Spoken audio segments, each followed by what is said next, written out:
Energije i želje za životom ove umirovljenice imaju više i od mnogo mlađih.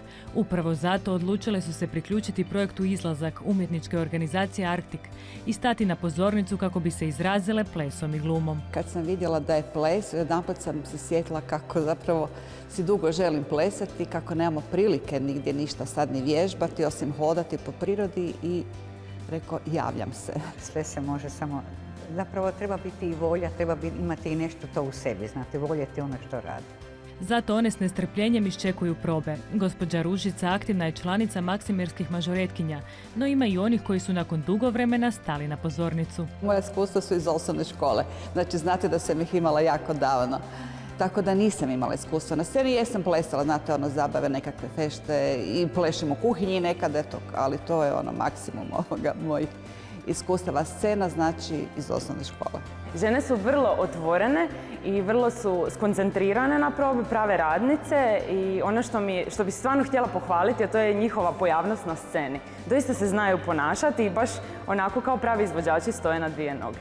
Želja projekta je potaknuti starije osobe da izađu iz okvira koje im naše društvo često nameće, pogotovo u ovim vremenima kada su u potpunosti stavljeni na marginu i tako reći otpisani, ali i potaknuti promjenu u našem društvu što se tiče percepcije osoba starije životne dobi. Sebi nikad ne bi možda dozvolila da izađem, ne bi si dozvolila, ne bi pomislila da bi izašla.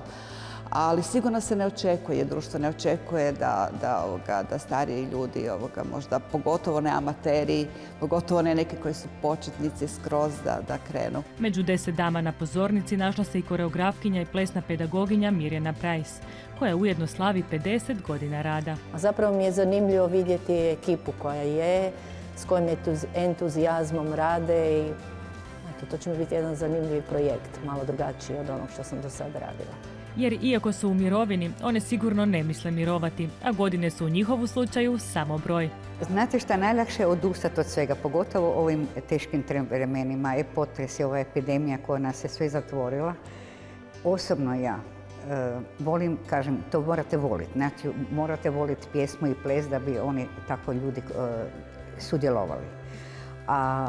I oni koji ne znaju, ja bi svakome preporučila da se uključi u nešto što ga motivira za dalje, za bolje sutra, da ne treba prestati živjeti ako si u mirovini. Sve ovisi kako se vi osjećate.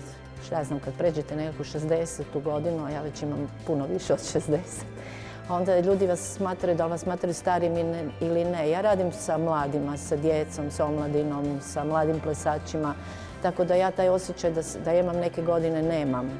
Možda ja to tako doživljavam, ne znam što se tiče izgleda, ali ja iznutra imam osjećaj da nemam te godine. Pune optimizma i elana, ove su gospođe primjer kako treća dob može biti itekako lijepa.